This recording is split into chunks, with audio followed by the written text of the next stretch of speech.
Whoa, buddy. Put that thing back in its holster. We haven't gone anywhere. I don't understand. Check out the MichaelDukesShow.com for information on how to get access to the podcast. Welcome to the party, pal.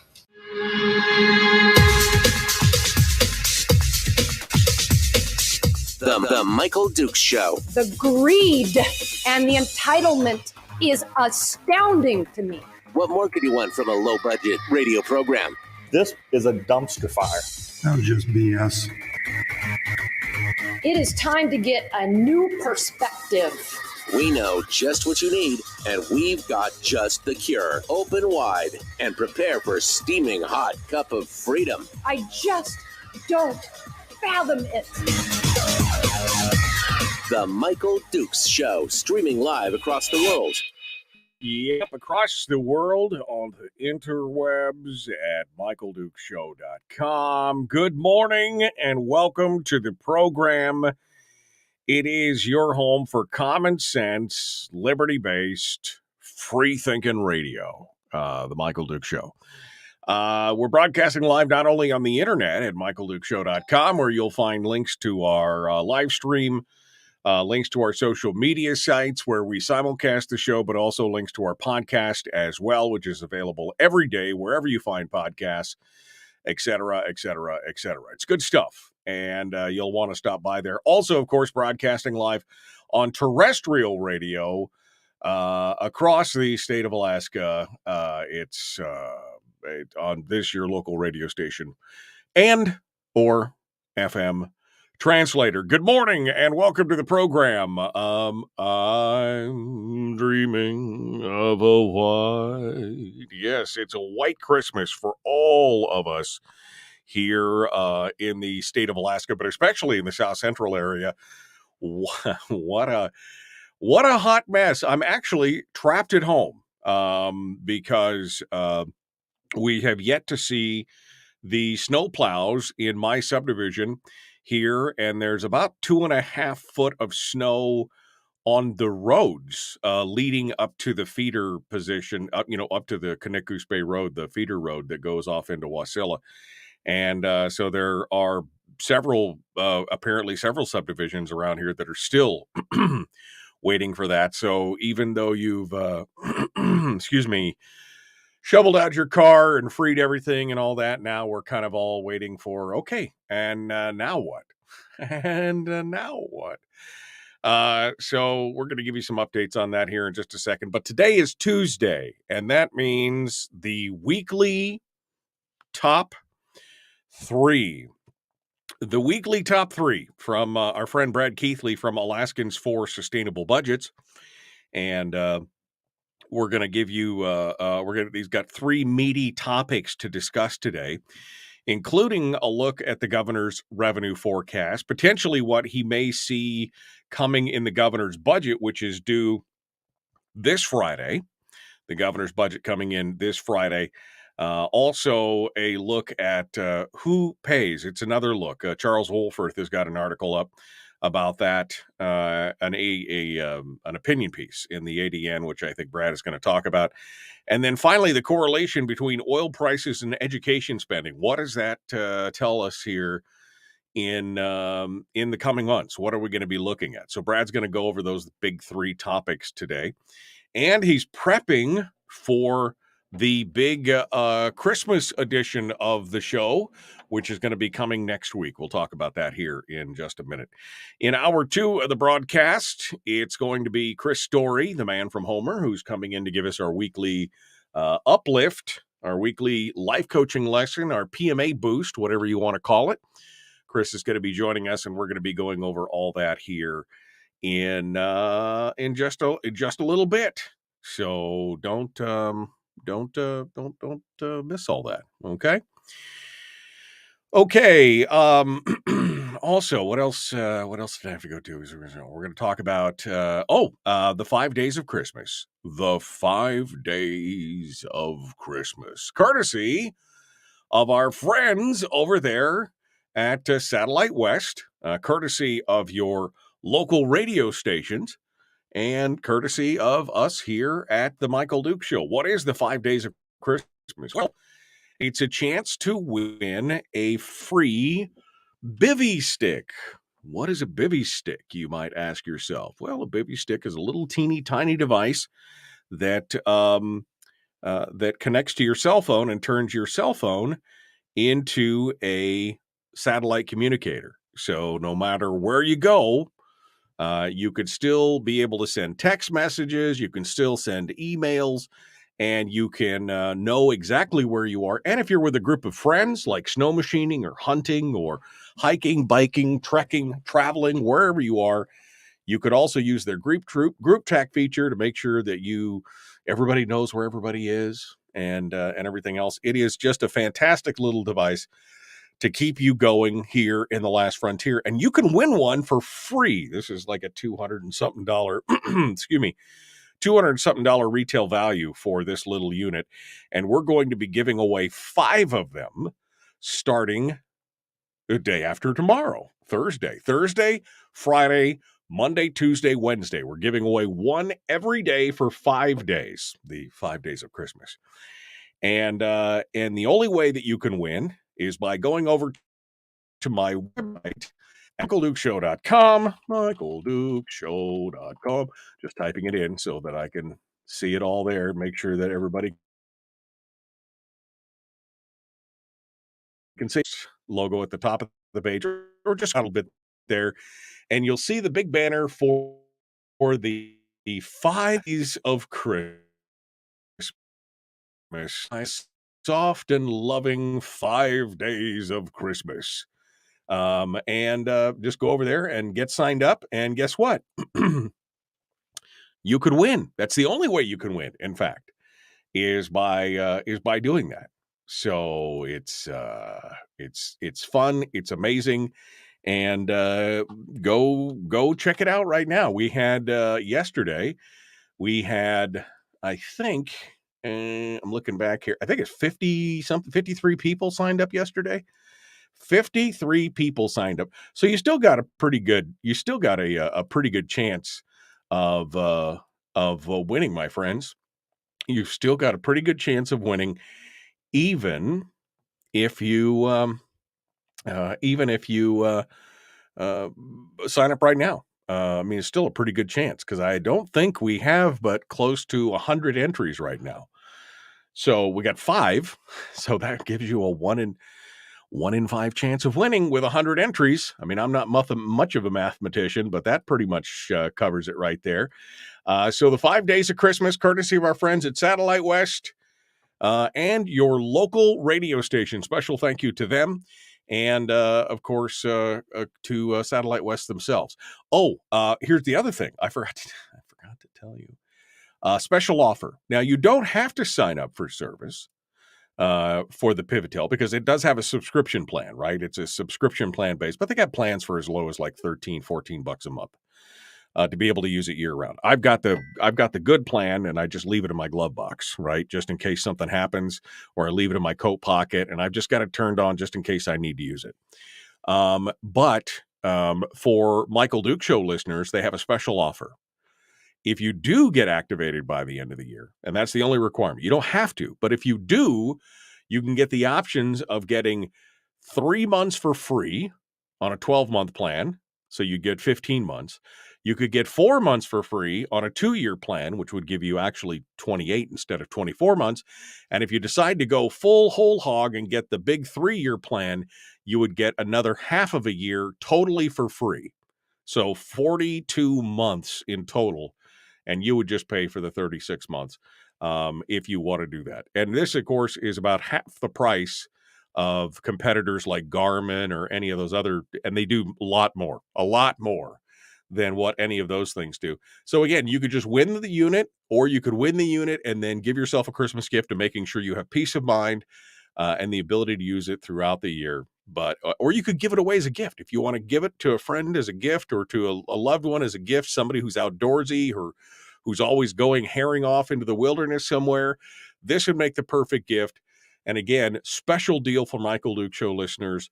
You can get extra free months courtesy because Bivy heard about what we were doing. And they said, hey, we'll throw in some extra months if they decide to do it. So you don't have to, but if you want to, it's there. Thank you to the friends at Bivy for helping us out with that as well. Okay. Okay.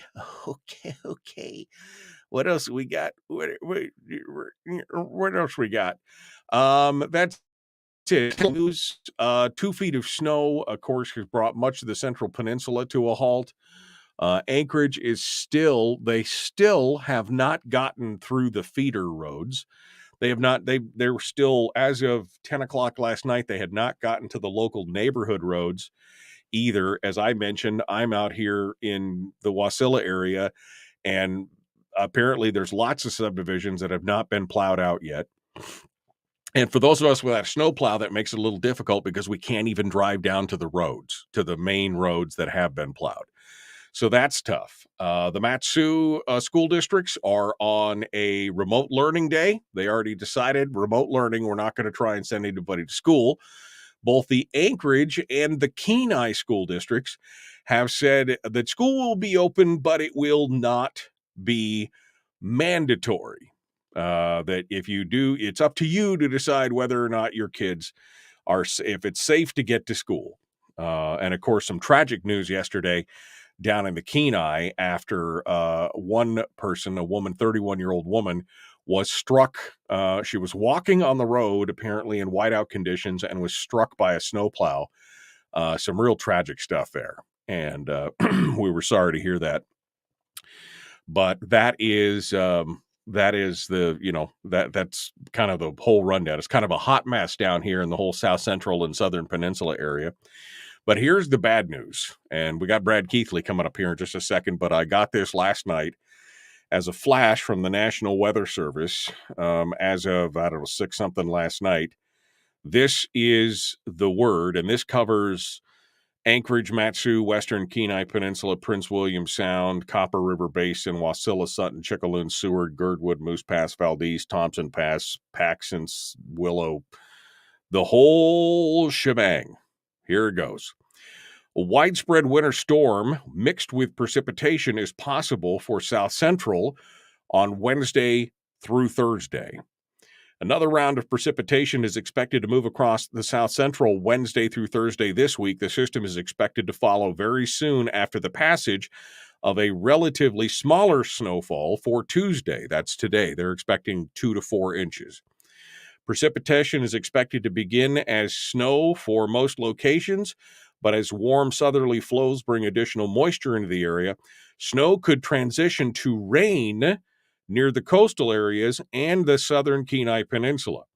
As warmer air filters through terrain gaps through the Cook Inlet, rain could mix with snow in the valley locations such as the Knik River Valley, western Kenai, and the Anchorage Bowl. The potential for freezing rain cannot be ruled out for this event, especially for the Kenai Peninsula. Cold air will filter behind the frontal passage and could add to the potential for slippery surfaces.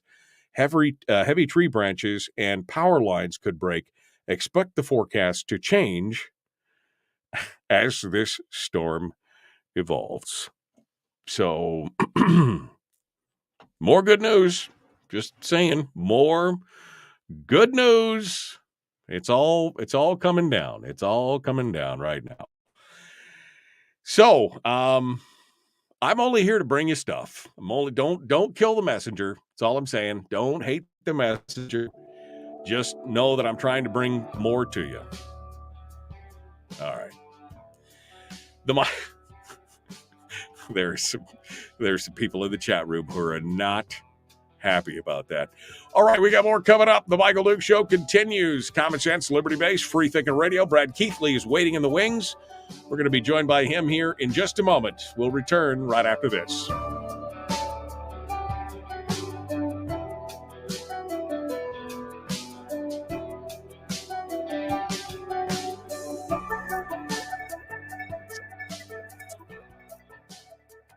We're broadcasting live through a series of tubes. Allowing all of these entities to provide streaming stuff going on the internet. Well, it's kind of hard to explain. Sorry. Streaming live every weekday morning on Facebook Live and MichaelDukesShow.com. Don't shoot the messenger. All right? I'm trying to prepare you for that. That's all I'm doing. I'm trying to prepare. That came across one of my feeds, and I'm like, oh, this has got to be bogus. This has got to be some. Nope, pulled that straight off the NOAA weather website, baby. Right off the NOAA weather website. Gasoline's on Twitch, and he says, yeah, dude, I love the Michael Duke Show. Well, thank you. I appreciate it. Thank you for coming and joining us this morning. What else? And then give yourself, do they have mapped and mapping? Then give yourself, do they have mapping and maps? I don't know what we're talking about here, Hawk. It's the National Weather Service, if that's what you're talking about. Yes, it's going to have maps. And yes, we could have rain. Hyder got 25 foot of snow last year. Get off it. Still half of normal. Well, we received half a year of precipitation in 8 days in the rest of South Central, Jim. So, I mean, feel far superior because if we don't live in Hyder, but we got half a year's worth of precipitation in 8 days, and some of us are still stuck at home. I mean, my Jeep Cherokee, which is a nice, strong four-wheel drive vehicle that my son drives, the snow is up over the tires, okay? We ain't driving out of here without tracks or tractors. We're waiting for the snowplow. So, I mean, people just got to plan. That's all. I'm not saying it's. I remember coming down when I lived in Wasilla. We came down and visited here, and there was so much snow that it was piled like 8 feet high berms on the sides of the highway. So there has been more snow for sure. It's not in a few days, right? I mean, that's the big thing. It was just to get so much in such a short period of time, that's the problem. Okay. Again, don't shoot the messenger. Did you guys go over to my website and get signed up for the 5 days of Christmas? The 5 days of Christmas, courtesy of our friends at Satellite West in your local radio station. Okay. I guess I'm done yapping. Let's go see what Brad's doing. He's hanging out. I don't know. Are you stuck at home, Brad? Or are you footloose and fancy free over there? What's going on? Well, I'm visiting my mother in Illinois, so I'm not experiencing all this yet. So you dodged the bullet so far. Okay.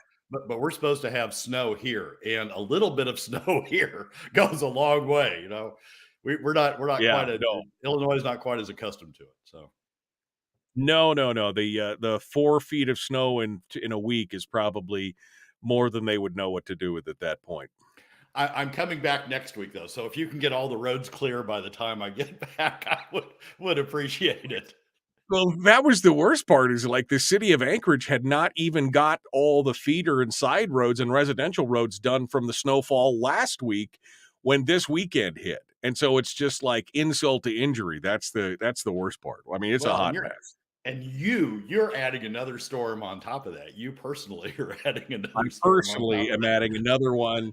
It's supposed to come Wednesday, and it's supposed to have rain in it. So, hey, there you go. It's that'd melt a little bit, maybe then. Then we'll have floods. Then we'll have have just a huge mess all over the place. Nothing like a little snow with a big crust of ice on top of it, right? I mean, am I wrong? It'll be a white Christmas that's even sparklier because of all the ice. It'll be fantastic. And with people skating down the roads and exactly. I'm going to get back just in time for that. So. Hey, we're only here to help. That's all. We're just here to make your Christmas dreams come true. So, Brad, you ready to dive into this? Are we going to get some speculation on the governor's budget and everything?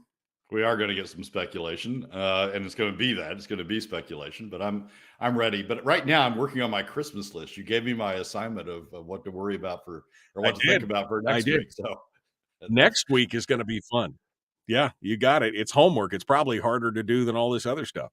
All right, well, hold the line. Hold the line, Brad. We're going to be right back to you here. I'm going to put you back in the green room. We're going to get ready. We got to go. The Michael Duke Show, common sense, liberty-based, free thinking radio. Like and share, like and follow. Do all the YouTube-y stuff. Let's go. Here we go.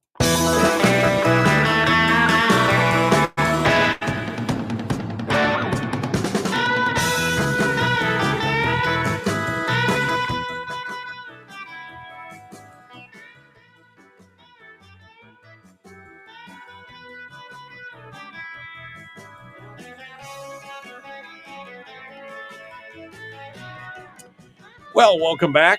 Appreciate you guys all coming in. It is a beautiful Tuesday morning, crisp and clear, snowing a little bit, expecting 2 to 4 more inches today before the rainstorm tomorrow or Wednesday or Thursday or whatever. That's okay. Brad Keithley's here to bring you up. It's pretty tough when Brad is the uplift, because Brad's usually the one that tears everybody apart and gives them heartburn and everything else. But Brad, today, you're the good news. Before the real good news from Chris Story, that's we're in bad shape then. If I'm the good news, it's not a good thing, Brad. Not a good thing. Brad Keithley, a founder director of Alaskans for Sustainable Budgets, comes on every week to give us what he considers to be the top 3 items that we should be facing on a weekly basis. Now, some of them are reoccurring, and that's only because we can't get everybody else to pay attention to them. I mean, if they would pay attention to them, we could have fixed a lot of this years ago. But right, I mean, it is what it is. But Brad comes on board, and today, of course, we got some big 3 topics, including look at the governor's revenue forecast and budget, another look at who pays, and the correlation between oil prices and education spending are the big top 3. But next week, Brad's going to be coming on board. And it's the no politics all week. I took a poll yesterday, and I was like, maybe it's just me. Maybe I'm the only one that doesn't want to do politics for the last 3 days of the year. And everybody was like, oh, no, please, God, don't do politics next. So next week, it's going to be the top 3 Christmas things for Brad. So it'll be his favorite movies, his favorite memories, his favorite music, his favorite food. We're just going to riff for almost a whole hour just about Christmas and memories, and we're going to have a good time. So Brad's got like homework, which is kind of freaking him out, I think, a little bit. But But Brad, I mean, he's like, I had no idea I had to come onto this show and open up my heart and show, all this kind of stuff. He was here for hard hitting analysis, and now I'm pimping him out for Christmas. All right, Brad. So let's I don't know how to respond to all that. That's just it's a flood, Brad. Just deal with it. Just go with the flow. All right, let's take a look at number one. Number one today, a look at the governor's revenue forecast and some prognostication on what you think his budget is going to look like, which is due on Friday. So we won't even have a chance to analyze this before the new year. So give us your thoughts, Brad. Take it away. Well, as a friend said, it's that tradition where the governor's budget is due, or the revenue forecast is due, and the oil markets have gone haywire. That seems to be the cycle we've gotten into the last few years. In the spring, the markets have gone haywire on the upside with prices increasing. This year, the markets have gone haywire on the downside with prices decreasing. Let's do the revenue forecast first. The revenue forecast is going to be tough. It's going to show that revenues are down a lot for the current fiscal year, FY23, and they're going to show that they're down a lot for next year, FY24, the year that the legislature is going to be working on the budget. They're going to be working on when they go back to Juneau. And it's going to show that the subsequent years are down from the prior revenue forecast. This year's budget, some will recall, is based upon $101. That was the price that they used at the time. They set the budget up to work in tiers at $102. Above $102, money went to the Constitutional Budget Reserve, and above a certain level above that, it went directly to the permanent fund. Below $102, down to $87, the money in that tranche of revenues goes to forward funding for K through 12. Below $87, they've run through the SBR and they're into the Constitutional Budget Reserve. The current forecast as of this morning, taking into account the prices we've experienced thus far, and taking into account the futures market, is for an annual average of $86, so below the $87. This is using the same format, the same running 10-day average, futures market average that the revenue forecast is based on. So we're right around that $87 mark, maybe a little bit below it, in a situation where when the legislature comes in, they're going to have to dig into the CBR a little bit to balance the FY23 budget. There's going to be based upon this forecast, there's going to be no forward funding for K through 12. The real tough part is going to be FY24. The budget that the legislature is going to have to deal with, or is going to deal with, this coming legislative session. The spring revenue forecast that price, the price for FY24, as an average of $90. The futures market is telling us this morning that average for FY24 is $78, $12 below the spring revenue forecast projection for FY24.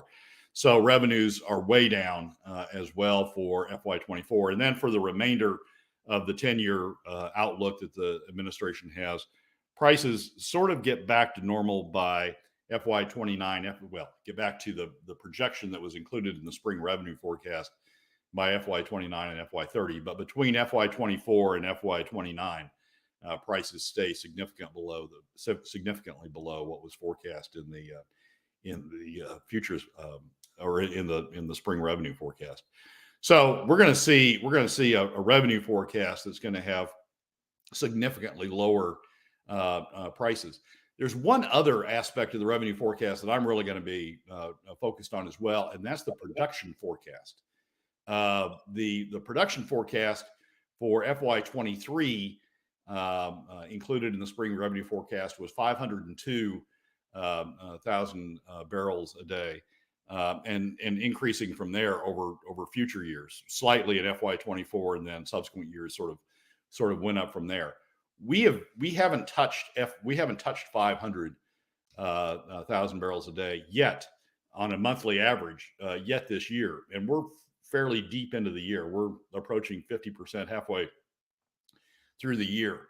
And I think it's fairly clear that the production forecast is a little high. So these prices that we talk about, the $87 as being the break point between forward funding K through 12 and not being able to forward fund K through 12. These price levels are all based upon production levels of 502,000 barrels a day. If we don't get to 502,000 barrels a day, then these price levels are a little bit out of kilter. The price levels would need to be higher. If the production's lower, the price levels would need to be higher. And the fact that we're short running the price levels takes on more significance. So we're about to have a reckoning on both price levels and on production levels, I think, that are going to show that the FY23 budget, and I'm going to guess the FY24 budget also on production levels are going to be lower, and so we're going to have lower revenues.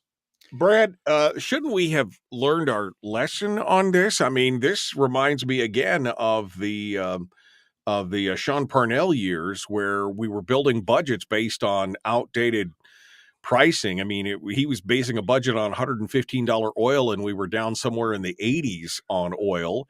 And now they're doing the same thing, only on production value. So, I mean, it seems like all these numbers mean nothing, because you could have barrel at $90.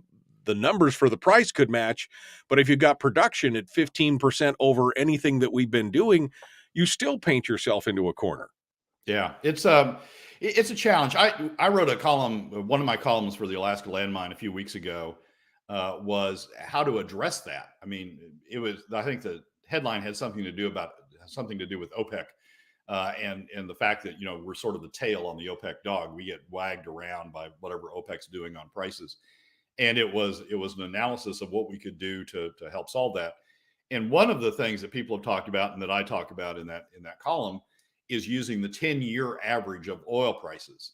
Oil prices go up, oil prices go down. But if you use the 10-year average, the trailing 10-year average, or the trailing 5-year average, that'd be a little bit more volatile.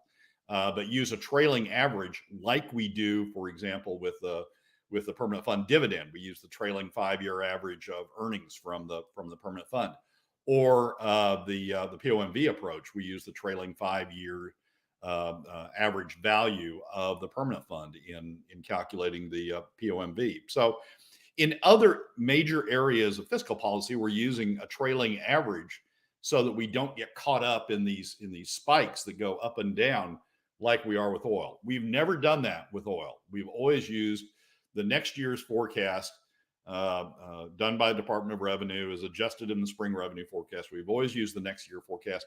And so we've had these up and downs and variations. If we flipped oil fiscal policy to the same way we do permanent fund earnings fiscal policy for the PFD or for the POMV, if we flipped oil policy to do that, to do a trailing average, we'd have a more stable, wouldn't be perfectly stable, but we'd have a more stable approach. I've urged the administration to do that. I don't anticipate seeing it in this revenue forecast, but as people dig into fiscal policy in this coming session, I think it's something that they really ought to take up, because these oil spikes and these oil drops, it just whip us around. Last year we had an oil price spike, oil revenue spike, and we spent it all. I mean, we just went crazy spending it all. And this year we're going to have an oil price low, and it's going to be a tough budget. I mean, the governor's budget is going to be predicated on much lower revenues. I suspect what we're going to see in the budget is a bunch of tricks to make the optics look better. He doesn't want to propose deep cuts that got him into trouble in 2019, that had such a reaction in 2019. He doesn't want to propose those. This governor's not going to propose new revenues or substitute revenues for PFD cuts. He doesn't want to propose deep PFD cuts. He wants to keep the POMV 50-50 if he can. So the way you do that is you start playing with inflation, you start playing with growth factors, you start playing with a bunch of things to make the optics look better going forward than what they really are. I think my first column after this new budget is going to be coming out is, here's the tricks that the governor is included in the budget and the 10-year plan to make the optics look better when it really isn't. But you're exactly right, Michael. We need to do better on how we calculate oil revenues, and I think adopting an approach that's similar to what we do with the permanent fund, the trailing average approach we use with the permanent fund dividend with the POMV would put us in a lot less volatile situation. Well, that's number 4 of the Charter of Changes. Is the one that we talk about the least, and that is changing the budget, changing how we factor the budget. It shouldn't be this lawn dart with revenue projections that are pie in the sky. I mean, I've often said, why not? Why couldn't we build it on a 5-year rolling average of past revenues and start from there, kind of thing? And this trickery is, what we call voodoo economics. That's what this kind of sorcerer's shell game that we see in these budgets. It blows my mind that we're still here. We're still here. 15 years later, we've been talking about the accounting tricks that they pull in this kind of stuff. And it's just astonishing. We keep falling for it and we keep going for it. And I for one, am quite sick of it, quite honestly. Quickly, Brad. I'm sorry, go ahead. Well, it sort of depends. Again, it goes back to this discussion we've had before. Does Dunleavy want to be does he want to worry about his legacy in this next 4 years, or does he want to worry about running for Senate in 4 years or 6 years, depending upon how people feel about Dan Sullivan in that time frame? And if he wants to be a legacy governor, I think one of the things he could do, and he can do this through the Department of Revenue. I mean, there's no statute that says how you calculate oil revenues. And that you have to abide by. It's really up to the governor originally and how he proposes to calculate oil revenues in his budget. If he wants to be a legacy governor, to leave a legacy like Jay Hammond in his second term, then I think addressing that revenue issue, how we calculate revenues for budget purposes, could be one of the things he would do to help leave a legacy. Brad, give us a quick sneak peek at number 2 before we go to break here quickly. So both Charles Wolforth in columns in the ADN and the ADN have talked about all the things we could do to make Alaska better. And there's a common theme to them, and we're going to talk about those common themes. They aren't preserving the PFD, by the way, but we're going to talk about those common themes. This is my shocked face, Brad. My absolute shocked face that they're not talking about preserving the PFD. All right, Brad Keithley is our guest, Alaskans for Sustainable Budgets. We got more coming up. Don't forget to go over there to michaeldukeshow.com to get signed up for the 5 days of Christmas. Only Alaskans can win, by the way. You have to be in the state to be able to get this, and we'll be shipping it off to you via UPS as soon as you win. So go check it out. michaeldukeshow.com. Click on the 5 days of Christmas banner. We got more coming up. The Michael Duke Show. Common sense, liberty-based, free thinking radio.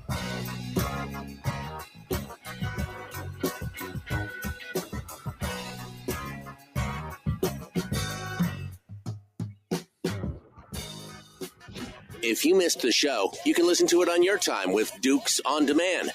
Oh, and it's free. Like America used to be. Streaming live every weekday morning on Facebook Live and michaeldukeshow.com. Okay, just endorse your PFD checks to the teachers' unions. That's what David says. That's what David says.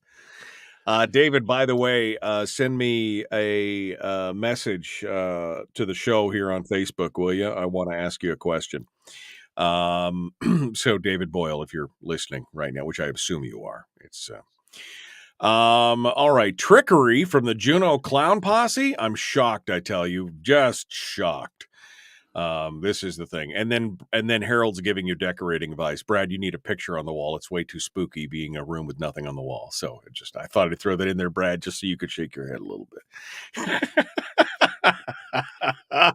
I love it. Michael, Harold's going to find fault next week with my Christmas stuff. So it's just, when you have a stalker, they just never quit. Oh, I know. It's but I gotta laugh sometimes because sometimes it's good stuff. Where do I send the email? Says David. David, you could message me on Facebook. Just message the show. Just go to the show page and hit message, and you can message me on the show. All right, or send me an email. me@michaeldukeshow.com. me@michaeldukeshow.com. All right, there you go. Can Jeannie Armstrong win the 5 days of Christmas?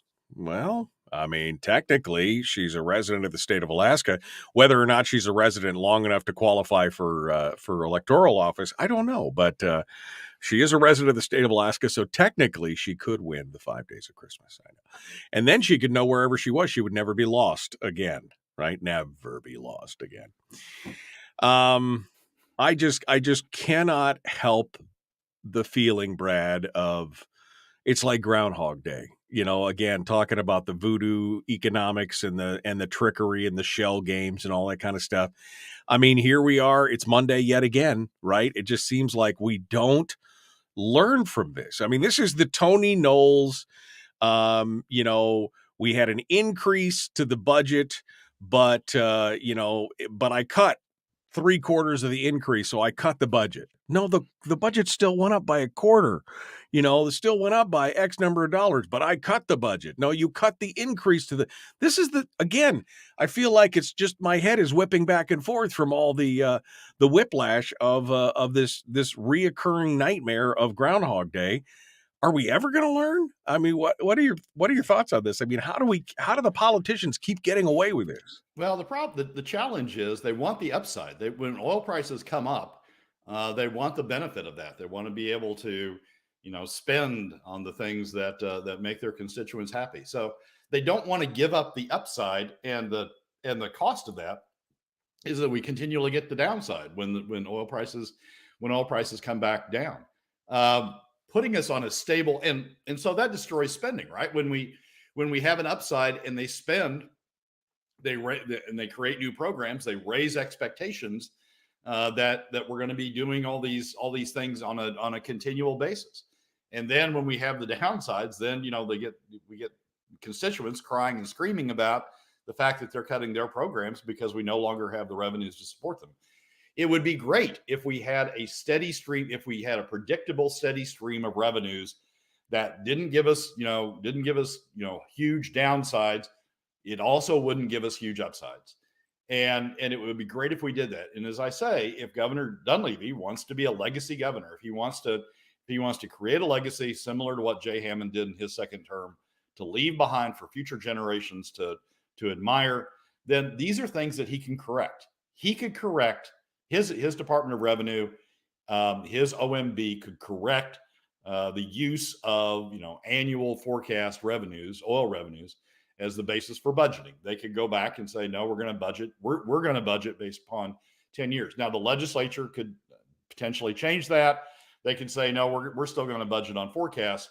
But the governor could start off with a budget based upon a trailing average for oil. He could set the tone for doing that. I don't expect it in this cycle budget round. We've just got ourselves trapped in this cycle of ups and downs because they want to take advantage of the ups. I don't know if we ever get out of it. But this governor has an opportunity as a governor with a second term. He has an opportunity to develop a legacy and make Alaska better going forward. Last 60 seconds here before we go to break, or before we come back from break. Your thoughts on the House organization quickly. Never going to organize. Is that going to take more than 60 seconds? Well, yes, it's going to take the outcome of the Eastman trial, and it's going to take the outcome of the Armstrong trial. So, and even then, it's going to be, it's going to take a while to sort of sort through who goes where. But I don't know where that ends up. But those two trials are going to be important to the outcome. Yeah, absolutely.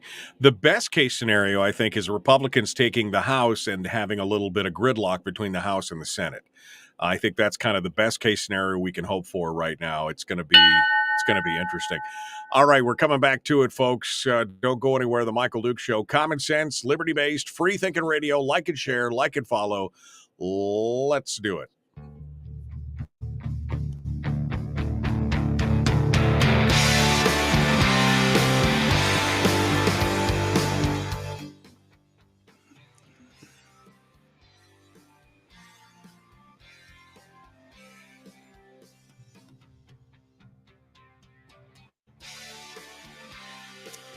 Okay, we're continuing with Brad Keithley, Alaskans for Sustainable Budgets. On to number 2, which is another question, I guess, of who pays, and we've got more discussion on that. The opinion makers, including the ADN editorial board, and Charles Wolforth, who has written extensively on government spending and taking your PFD, both had sounded off on this. Brad, what say you?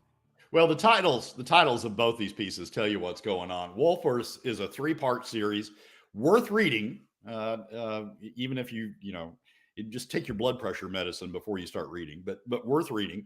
The title of that is How to Turn Alaska Around. And then the ADN over the weekend, in its weekend editorial, wrote an editorial that's titled "What Happened to Alaska's Swing for the Fences Spirit." And basically, it's a long form of we gotta dream of big plans. We got to do big things. We've got to become the people that have these high aspirations. Not a gas pipeline. They're clear on that. Not a gas pipeline, but we got to have big aspirations again. And they're both really going to the same thing. Alaska's in, and the economists tell us Alaska's in an economic doldrum, economic low point. Oil prices are at a low point. How do you get Alaska out of this? Basically, Wolforth is saying you do it through education. You do it through additional education spending, additional education programs, pre-K education programs, higher ed education programs. And you turn Alaska into a center of education excellence is basically his point. The ADN is less specific, but nevertheless talk a lot about big things, just doing big programs. We've got to come up with some big program to pull Alaska out of the doldrums. Both of them really try to slide over the question of who pays for these programs. Wolforth at least he does talk about PFD cuts. He at least mentions the words taxes. Now I'm going to come back to that in a second. It's not a legitimate mention, but he at least mentions the word taxes. The ADN in a 600-word plus editorial doesn't mention the word tax once. And the only other source of revenue that's out there is PFD cuts. So basically what they're talking about is financing these big things on the backs of middle and lower income Alaska families through PFD cuts. No mention at all of a more equitable revenue base to do what they want to do, because they know that if they mention that, the top 20% would, pile on and say, no, we're not going to do that. So they want to do these things. They don't want the top 20% to push back. So all they leave out there is PFD cuts. Now, Wolforth mentions both PFD cuts and taxes, but he talks about it in a way where PFD cuts come first and taxes are sort of on top of that. And if we allow a large part of the funding of the who pays funding to be through PFD cuts, we'll see marginal taxes, itty bitty taxes.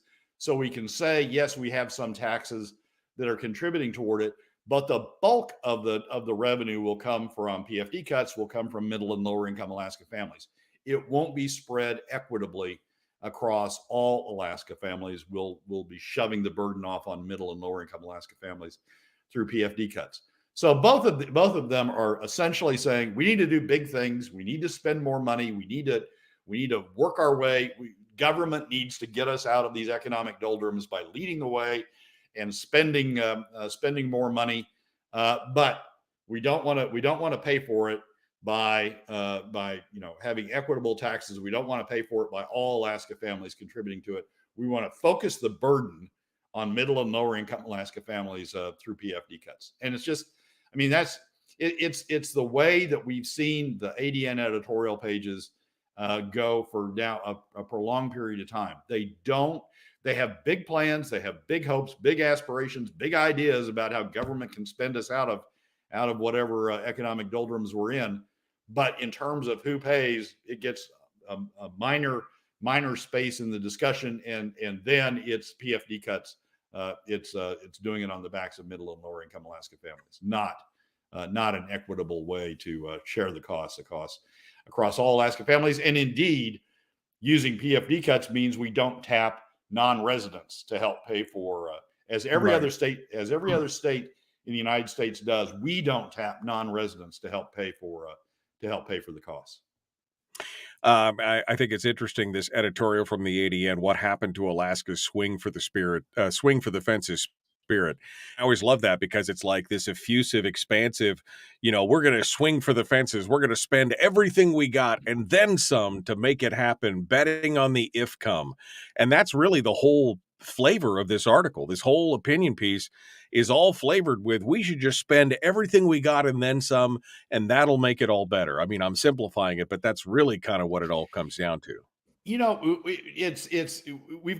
We're seeing the Hickel Hammond divide show up again, just over and over and over again. This is the whole Hickel: build it and they will come. Build a big state, do big things, take state money and lead the way, and good things will come. It's both Wolforth's doing that with his lead on education, pre-K, K through 12, more education in K through 12, more university spending. Build education and they will come.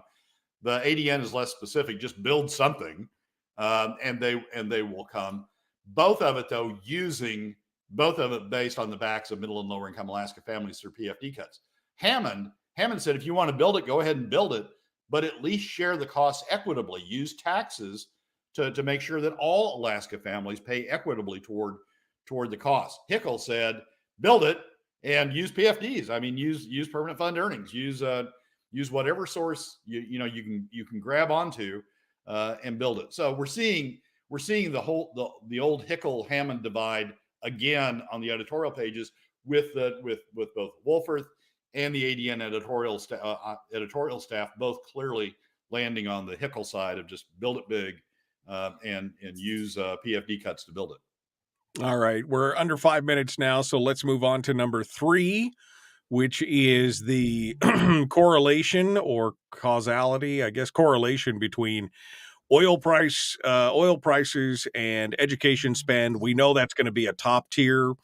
That's going to be a top tier platform. That's what they're going to be talking about is education costs and education spending. That and defined benefits. Those are going to be probably 2 of the big hits this year. Give me the correlation between oil prices and education spending. Well, here's what it's going to come down to. There is going to be a big push for education spending. It's going to be fueled by both the Anchorage school cut, school closure discussion, as well as education spending problems elsewhere in the state. They've got it in Fairbanks, they've got it in Juneau, they've got it out in the bush. So there's going to be a huge push for spending. The Dunleavy administration, I suspect, is going to say we don't have the money to do it. If you look, oil prices are down. We've got to go back into a constrained mode. We don't have the money to spend on these things. We're going to have to live within the revenues, live within the means that we've developed. We can't afford to have additional things. And the pushback that's going to come from the education community and those who want to increase spending is going to be, well, don't worry about oil prices. Just take it out of permanent fund earnings. We've got these rock solid permanent fund earnings, $3+ billion that are coming out in permanent fund earnings. Just spend it, just take it from that. And basically it's PFD cut. Let middle and lower income Alaska families fund increased education spending by taking it out of the PFD, permanent fund earnings, and taking it out of the PFD. So that's going to be the debate. The Dunleavy administration is going to say, we don't have the money to do it. We don't have, oil prices aren't up. We don't have excess revenues. We're going to have to live in a constrained environment. Education community is going to say, we do have the money to do it. Look at the permanent fund earnings. Let's use the permanent fund earnings for that. Let's take the Wolforth column. Let's take the ADN column, and let's go big in terms of spending out of permanent fund earnings. And that's going to be the debate. The pushback that I'm going to have, and that I hope others is if you want to spend it, fine, go ahead and spend it, but make sure that that the costs are coming equitably from all Alaska families, and get the top 20% engaged in this discussion as well. Otherwise, the top 20% is going to sit there and go, we don't care. I mean, yeah, if you want to spend it, go ahead and spend it. It doesn't bother us. Take it out of permanent fund earnings. But again, you're not advocating for spending on these programs to these big projects like the Hickle-like projects of Build It and They Will Come. I mean, that's not you're being devil's advocate here. You're saying if you're going to spend it, it should come from everybody, but you're not advocating for. I just want to be clear to people because somebody in the chat room just said, "Oh, now Brad's advocating for all these programs." That's not what you're saying. But if they are going to build it, if they are going to spend it, it should come from everybody, is what you're saying, right? I just want to be clear. Yeah, absolutely right. The problem that we have, and we've discussed it on the program repeatedly before, the problem we have is the top 20% doesn't get engaged in these discussions. We need to have them engaged. Brad Keithley, Alaskans for Sustainable Budgets. Thank you, my friend. Appreciate you coming on board. As always, Michael, thanks for having me. Folks, Hour 2 is coming up. We're done for right now. We'll be back with more. The Michael Duke Show, common sense, liberty-based, free thinking radio. Yeah, I mean, I think the problem here is that some people take you very literally when you say things like, well, sure, but at least make sure it comes from the whole crowd instead of everything else. But, that's the thing. You're not saying that it should be used for big public projects. You're not saying that if they did tax everybody, it should be used for big stuff and spending and building it so they will come kind of thing. Here's the if everybody has to pay, if the top 20% has to pay, we won't spend it. The key is getting the top 20% engaged, the wealthiest Alaskans engaged in this debate. If we say, yeah, spend it, but the top 20% have to pay for it, all of a sudden the top 20% will say, whoa, we have to pay for this? We're not going to do that. No. Stop the spending. As long as they don't have to pay for it, as long as we use PFD cuts, they're off to the side. They're agnostic about it. They say, spend it if you want, don't spend it if you want. We don't care because we don't have to pay for it. The key to stopping this, the key to getting control of spending, the key to restraining spending is getting the top 20%, the donor class, those who gave the money to the political candidates, getting them involved in the debate, making them see that they would have to pay as well for spending. So to me, the spending, we always go wrong on the spending date. Should we spend it? Shouldn't we spend it? Should it be, is it worth spending? We don't have everybody engaged in that debate. We don't have the top 20 because we're using PFD cuts. We don't have the top 20% engaged in that debate. Once we get them engaged in the debate, spending will stop. They will make sure that spending stops. As long as they're not engaged in the debate, spending will continue to grow because they'll be off to the sidelines and the special interests will be pushing for increased spending. So the key to me is getting them involved in the discussion. Let's play devil's advocate. And Donna plays devil's advocate in the chat room when she says, California pays the top 20% for government largesse. I mean, so we're seeing, this has always been my challenge with new taxes is that they're spending every dollar in sight now. If we give them more dollars, they'll just spend that as well. Michael, they've got all the dollars they need. They'll just take more and more PFD cuts. This isn't a question of them not having dollars. They have the dollars. They have the dollars in the permanent fund earnings that are coming out. They're taking more for government out of permanent fund earnings, out of PFD cuts than they ever would out of taxes. If we had taxes instead of permanent fund dividend cuts, we would have much lower spending levels because the tax levels they'd have to go to would be huge. So it's not that they don't have the money. They do have the money. And we're going to see at this session when people say, you do have the money for K through 12 spending. You do have the money for pre-K. It's all sitting. It's right there in the earnings. All we have to do is reduce PFDs, reduce free money going to Alaska citizens. And you do have the money. That's the challenge isn't they don't have the money. The challenge is who has to pay the money. And as long as the top 20% can dodge paying a portion of the burden, they'll continue to spend it. Make the top 20% pay, make them use taxes, make them show the percent of everybody's income that they're taking through taxes, and we'll start having curbs on spending. Commonwealth North, the Chambers of Commerce, all of a sudden, they won't be talking about K through 12 programs. They won't be talking about building the state up through additional spending on K through 12 or additional spending on university programs. They'll be talking about restraining spending because it results in taxes on them. as long as they don't have to pay for it, as long as we're using PFD cuts to do it, they're going to continue to talk about, well, wouldn't it be nice if we had increased K through 12? Wouldn't it be nice if we had larger university systems? Wouldn't it be nice if we had additional spending on this or that? The key in Alaska to getting spending under control is getting the top 20% engaged in restraining. Well, fingers crossed. I mean, at this point, I just don't see anything else. Let's last 90 seconds here. I'm going to go back to the formation of the majority in the House and, of course, the current majority in the Senate. And I know we're waiting on the Eastman trial and the Armstrong trial, but best case scenario, Brad, is divided chambers. Is that what you say? What do you think?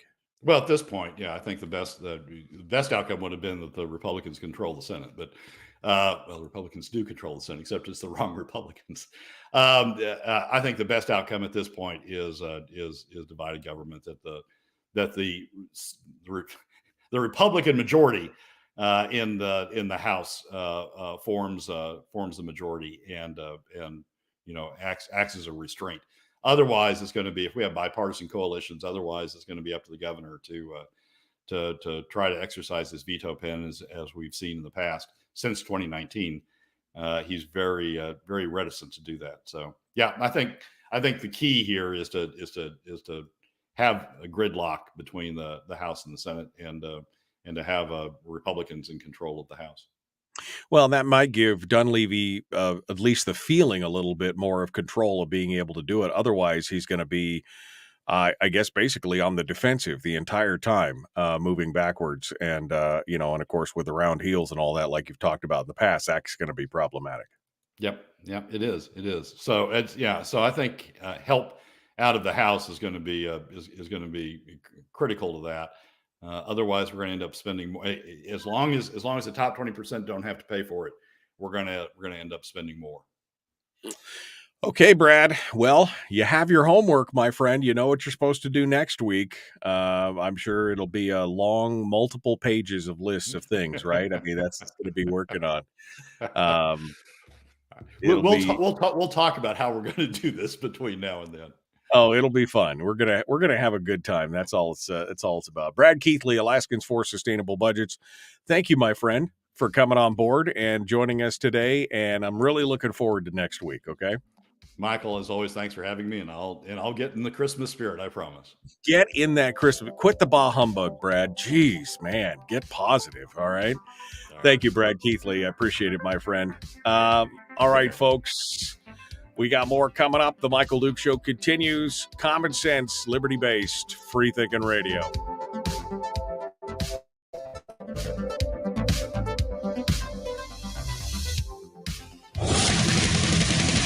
Whoa, buddy. Put that thing back in its holster. We haven't gone anywhere. I don't understand. Check out the MichaelDukesShow.com for information on how to get access to the podcast. Welcome to the party, pal.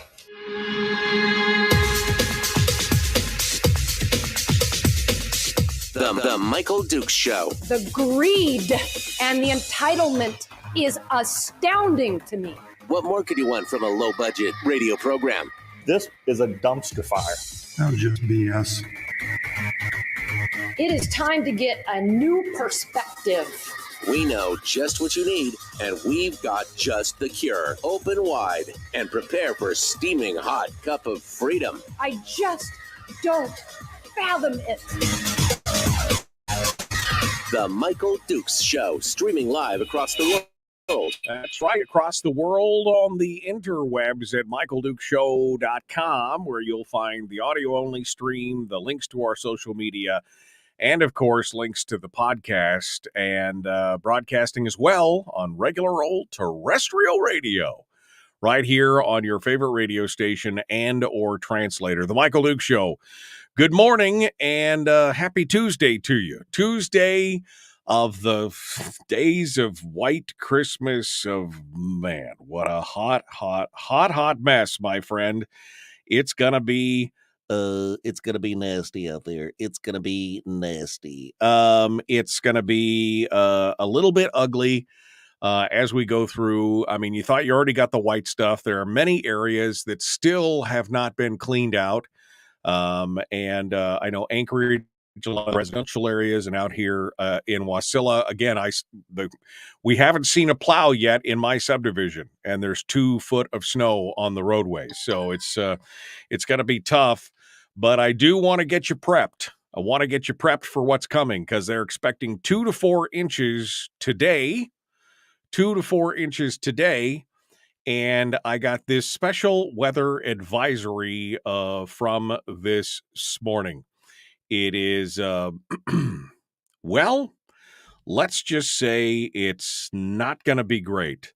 A widespread winter storm with mixed precipitation is possible for South Central Wednesday through Thursday. This is from the National Weather Service. Another round of precipitation is expected to move across South Central Wednesday through Thursday this week. The system is expected to follow very soon after the passage of a relatively smaller snowfall for today, with 2 to 4 inches expected today. Precipitation is expected to begin as snow for most locations, but as warm southerly flows bring additional moisture into the area, snow could transition to rain near coastal areas and the southern Kenai Peninsula. As warmer air filters through the terrain gaps through Cook Inlet, rain could mix with snow in the valley locations such as the Knik River Valley, western Kenai, and the Anchorage Bowl. The potential for freezing rain cannot be ruled out for this weather event, especially for the Kenai Peninsula. Cold air will filter behind the frontal passage and could add to the potential for slippery surfaces, and heavy tree branches and power lines could break. Expect the forecast to change as the storm evolves. So that's the good news from the Weather Service. But yeah, it's going to be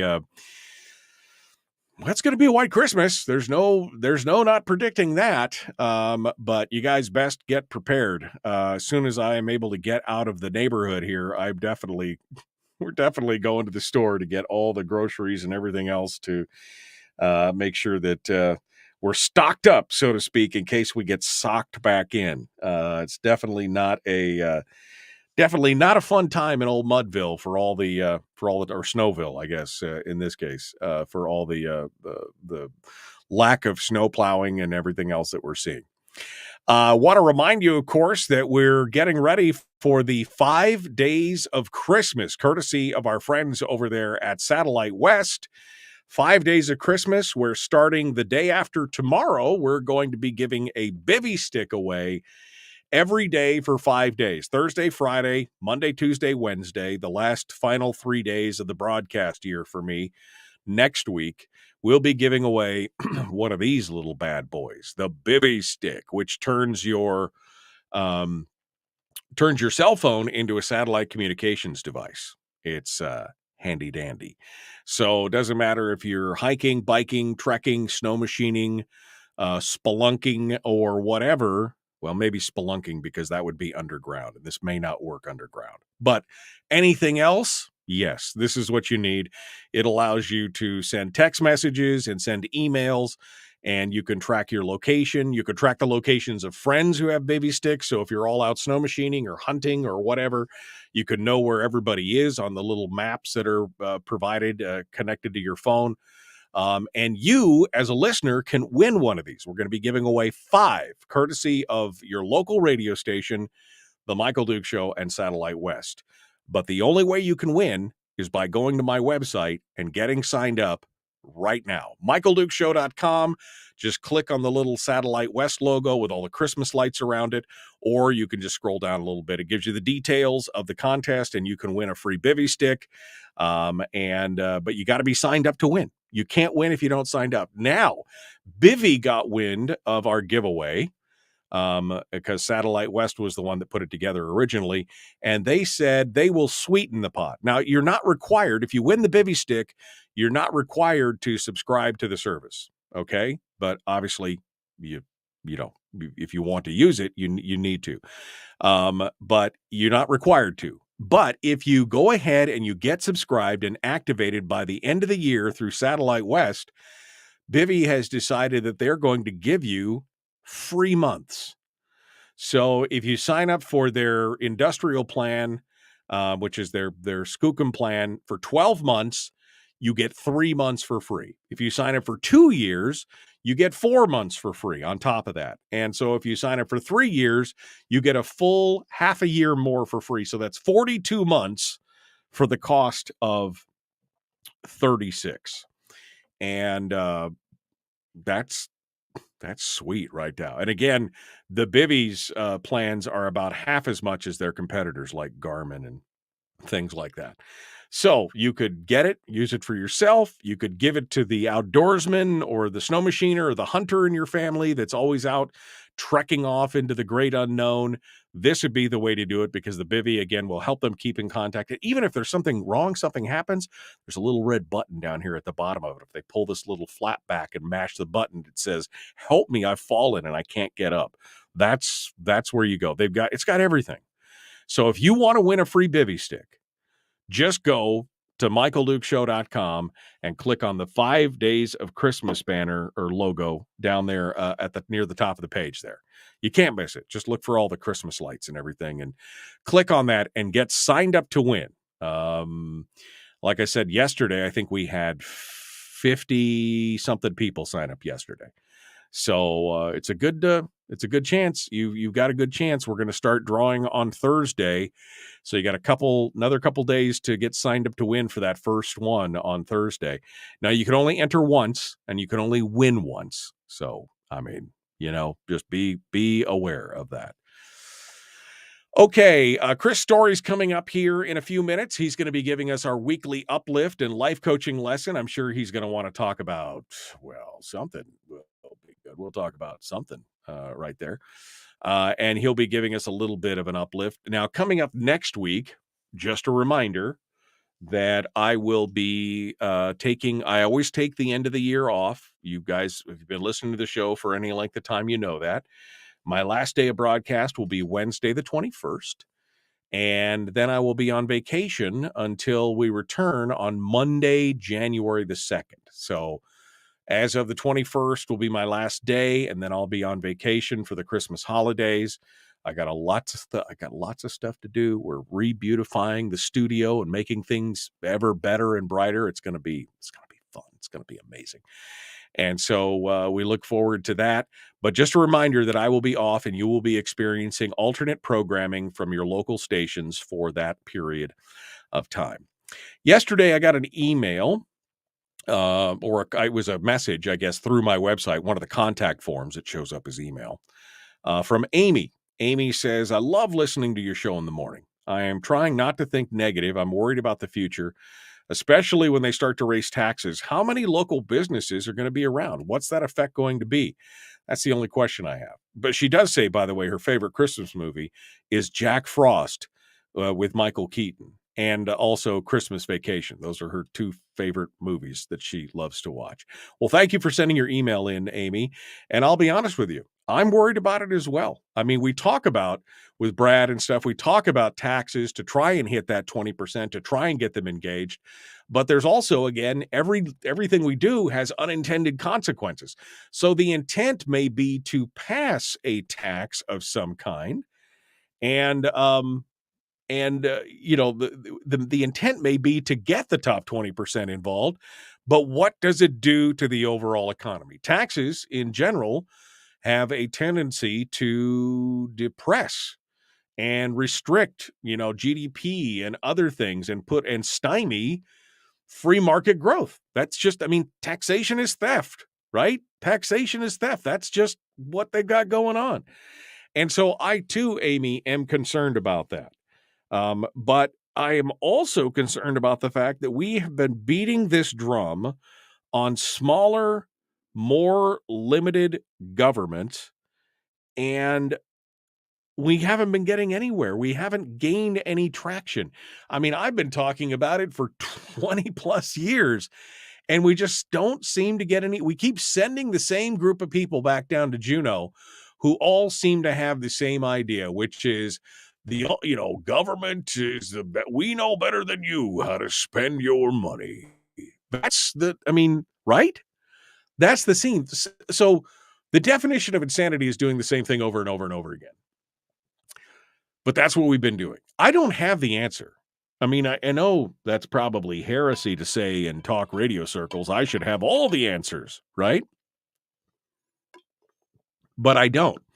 I don't have all the answers. I don't have a solution for the problem because, again, each solution has its own unintended consequences and pitfalls. I mean, if I could wave my magic wand and implement a tax that hit the top 20%, we'd also be affecting the economy in another way. I guess if I had my druthers, what I'd do is I'd pay the full PFD. And if I had the magic wand, so to speak, I'd pay the full PFD and I would cut back on expenditures for the Department of Health and Social Services, the Medicaid, extensions. I'd probably consolidate all the school districts. I'd change the BSA formula so that it got more money into the classrooms instead of into administrative and overhead. I guess I would do that, but I don't have a true solution of how we get there. That's kind of the depressing part, because I thought that the message of smaller, more limited government would resonate with more people. And it doesn't. It just doesn't resonate. We've seen what happens when you go the full taxation route. Donna Ardwin's talking in the chat room about California. California is not the solution. You're right. Yeah. I agree. I agree. California is definitely not the solution. What we need is a more free market solution. I don't know what it is. I mean, I know what it is, but I don't know how we get it enacted. The answer is smaller, more limited government. The smaller is stop looking to government to fix all of our ills, to be the one that drives the economy. The more we look to government to drive our economy, the larger government's going to grow, and the more inefficient it's going to be at any kind of impetus to the economy as well. I just don't know. I don't know what to do, Amy. And I hate to say that, because I've been predicating my whole belief system on the fact that if we just talked about it, if we just got more people involved, and if we just kept, then we could shrink the size and scope of government. What I've discovered is that most people don't want a shrinkage in the size and scope of government. What they want is they don't care what government spends as long as it doesn't affect them directly. They do whatever you want as long as I don't have to pay for it, visibly pay for it. That's what it comes down to, which is kind of sad in the scheme of things. Kind of sad. All right, Chris Story is going to be joining us here in just a hot minute. And maybe he can give us some positivity. Chris Story up next, The Michael Duke Show. Common sense, liberty-based, free-thinking radio. Don't forget, you can come check us out on Facebook. Facebook.com/Michael Duke Show. Facebook.com/Michael Duke Show. And, of course, don't forget to go get signed up for that 5 days of Christmas thing. We'll be back with more on Chris Story in just a moment. Don't go anywhere. Common sense, liberty-based, free-thinking radio.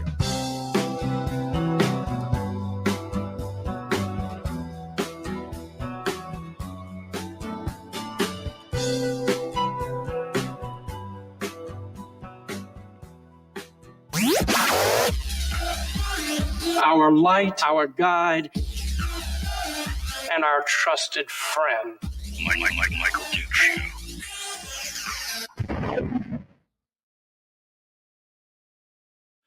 Okay, we're in the, I don't know why my monitor is blinking. It's like blink, blink, blink, blink. I think I have to get a Visa certified cable for it. I think the cable I have is not it's not doing what it's supposed to do. Dang it, Janet. Why is it not doing what it's, oh, you know what I could do? Let me see if I can fix this. I might be able to fix this here. In all these picture, I mean, the thing has got a gazillion different settings on it. This big monitor that I got right here. Is this is this the screen that I need to be on? No.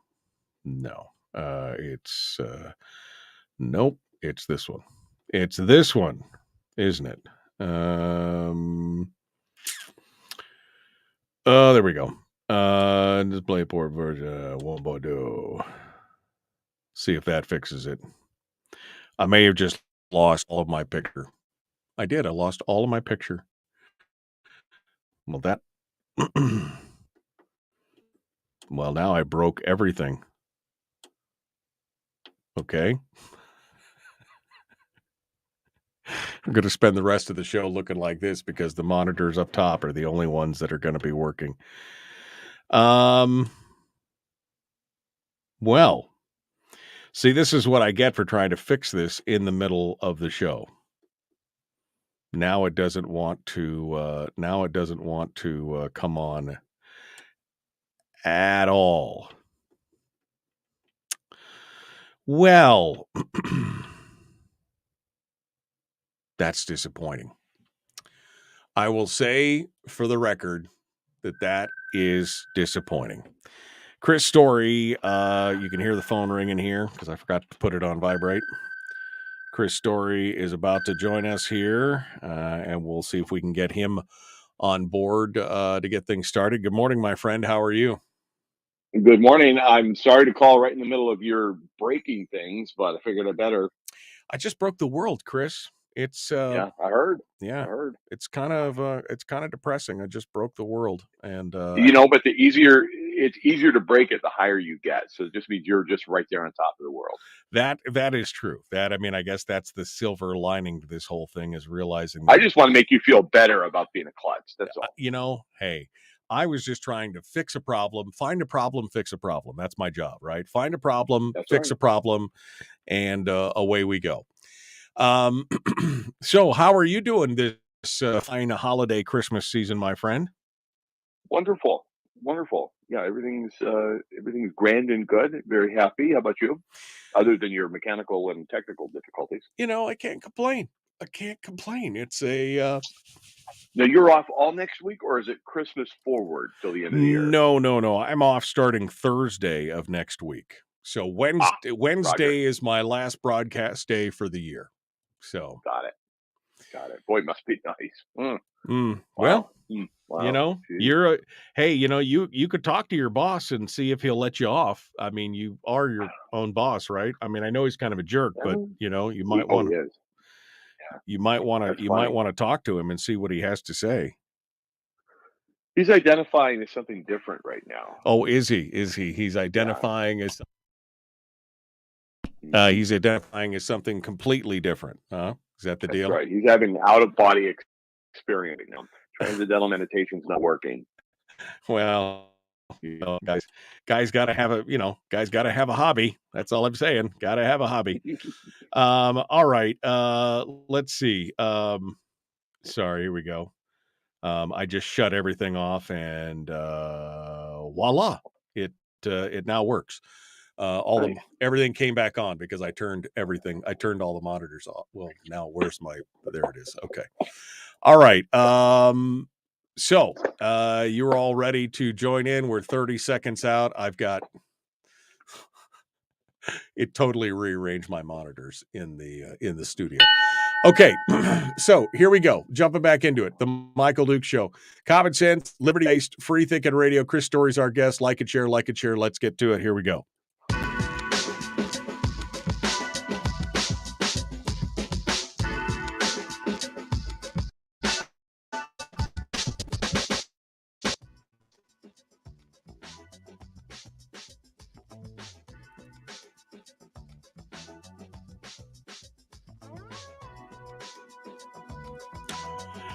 Okay, welcome back to the program. The Michael Duke Show continues. Oh, baby. You know what time it is. It's time to bring legend in his own mind to the program, the guru of positivity, Christopher. They call him Mr. Story. Hello, my friend. How are you doing today? Good morning, Michael. I'm receiving messages today, and I thought ignore them. Do you ever get that, like where you're supposed to share this matters and it's important? I'll put it aside, and then you get enough for back. This is what you're supposed to do, talk about. This is the place you're supposed to go, something. So I've gotten messages this morning, I guess Shirley MacLaine style, that are telling me I've got to share this with you today. Shirley MacLaine style. Okay. All right. I got it. I got what I swear. What what kind what are you getting? What is the ether telling you this morning? You for not calling me Shirley and going right. I like that the Bowie reference, but that's androgynous. So yeah, we'll see. It's all good. All right. So standards. Tell me, my friend, what are you working on here? Reading a book this morning, and the guy's talking about raising your standards and higher standards for yourself in your life. And I thought, well, that's interesting. Set the book aside, picked up another book, opened it randomly to a chapter, just thumbed through, stopped my thumb at a spot. It's talking also about raising your standards. I'm like, that's it. This is what I'm supposed to be talking to Michael today about. So I'm calling this segment, Michael, on your standards. And sights on your standards. Wondering. Okay. All right. Wondering what in life are you tolerating from yourself? What are you tolerating from others? What are you just simply tolerating from your life in general? In other words, what expectations have you set? Because I can tell you, after a near 30-year career in sales and in the business of marketing and in the business of selling products, I know where disappointment lives. I know where the frustration in life comes from, depression, anger. These things live and grow in the gap, in that space right in between expectation and reality. And so a quick solution to that gap between expectation and reality, and whatever it is, a quick solution is just simply to lower one's expectations. And then you don't feel tension anymore. But I'm telling you, I believe that the real answer and the real secret to a life on top of the world is, in fact, to raise your standards, raise your expectations very high, and get used to the tension between where you are and where you want to go. Because your standards will pull you up, your standards will pull you through, your standards will pull you forward if you set them high enough. And if you settle and you lower those expectations because you don't like that tension, I don't want the disappointment, I don't want the frustration, your expectations and your standards may pull you down, and in fact may pull you under and keep you there. Well, we've heard that old saying, right? Risen or lowered to the level of expectation, right? So it's not just other people's expectations. The most important expectations are your expectations of yourself. Yes, exactly. So if you set standards for yourself, that's what you're going to do, what you're going to accomplish, what you'll tolerate from yourself, and what your personhood, what you will tolerate from others, be it your neighbors, government, other relationships, your customers, your employees, your boss. What standards do you set for yourself? And so I suggest you keep your sights on your standards and challenge yourself with higher standards of living, income, but also self-care and taking time away from the grind and setting standards for maybe even creativity. Do you have a passion or a pursuit, something that really drives you, but you're kind of shelving it for now because I'll have more time later. I'll get to it after I retire. I'll get to it when I've got time. I'll get around to that. I'm suggesting if there's somewhere you really want to go and travel, but you're waiting, and your standard of travel is eventually I'll get there. I suggest you raise your standards and set a much shorter goal for where you want to go, who you want to become, what you want to do, and make room in your life right now for the things that you want and not that are expected later. Expect them now. You heard of the Parkinson's law? The amount of time you give a task is the amount of time it will take. So if you shorten that time that you are giving for it, you invariably will hit your goal much sooner than you might have expected otherwise if you have a higher standard for yourself. Wait, is that the positive twist that work will expand to fill up all available time? Is that what you're trying to give me here? Yes. So the only thing you can control potentially is not the amount of work coming at you, but the amount of time you give it. in which people are accomplishing more in a shorter period of time if you set a higher standard for yourself. If you tolerate less of excuses from yourself, you can accomplish more. And it doesn't mean you have to be miserable. I'm not suggesting that you set standards to a point where you're constantly miserable. I am suggesting if you set your standards high enough, you will rise to the occasion. You'll rise to the challenge. You will find other people and circumstances around you and opportunities that are there for you. It's like when I'm talking with people and about public speaking and engaging and how to present from the stage or how to present even in a one-on-one. We, the audience, Michael, except for yours, I think they enjoy you failing, but we, the audience, want you to succeed. We're rooting for you. We absolutely want you to get what it is you want, which is to speak well or present well, whatever it is. Or in life, if you set a high standard for yourself, we, the people around you, will want to draft with you and help you and move you closer to your goal. But you have to set that standard for yourself. If you just rely upon the terrain and what you find around you, and just start to settle in and settle for lower standards for yourself, then this is what you'll achieve over time. And that's less than you're capable of. Okay, Mr. Smarty Pants. So how do we analyze what our expectations are? How do we do this mechanically? I mean, you're always, you've got the lofty ideas. I mean, I'll give you that. You are the man with the lofty ideas. But break it down for us morons in the cheap seats back in the back. How do we analyze our own expectations, and then how do we reset those new ones? So give it to me, baby. Do your guru stuff. Let's start with something super simple like a steak. I went to my friend's business the other day, like meats there, and sold out. I can order him anywhere and he'll ship direct. But I was looking in his glass case and he had these incredible T-bone steaks. They're expensive. They're not cheap. But that experience of setting a standard for, if I am going to enjoy red meat, it's going to be the best. Even if it's a smaller portion. Wolfgang Puck once said, get the best ingredients and you don't need a lot, but experience the best. And so go get that incredible steak and do not go cheap. Have a high standard for what you will ingest in a culinary experience. Set your standard high, even on just a steak. Go get the best cut of meat that's available to you in your town, and it's your butcher, your local butcher or grocery store. Go get the absolute best right now. And once you've tasted it, you've cooked it to perfection, you will have a new standard, and you will find that your means will rise to that new standard, whatever it is. And that's a stupid, simple example, but it's executable right now. Go to the grocery store, drive there now, and get the absolute best that they've got, and try it. That's it. That's it. And then, next the next is going to be what you drive. The next is going to be how you get there. The next is going to be how you fly, how you travel. Do you travel? The next is going to be what standards have you set for your income? What standards have you set for how you'll be treated?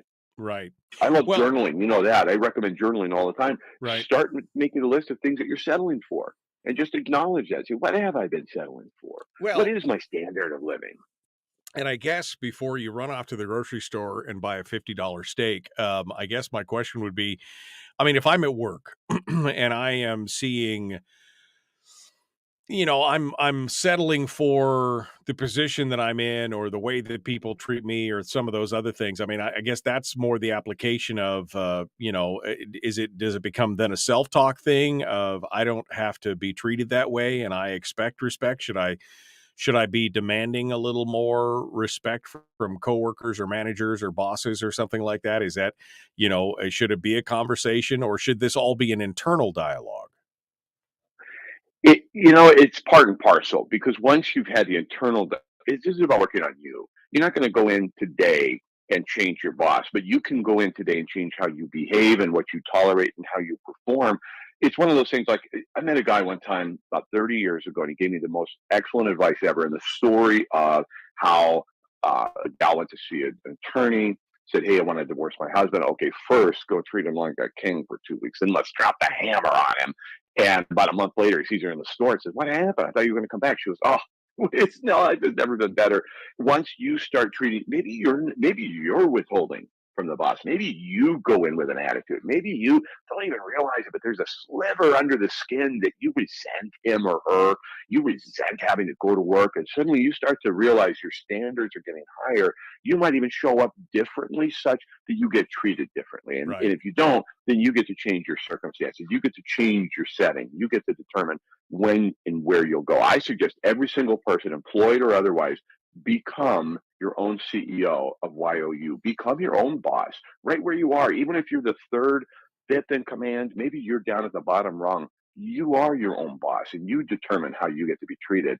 Les Brown is famous for saying, aim for the moon. If you miss, you'll land among the stars. And that's cliche, but it's a great example of aiming high, keeping your standards high.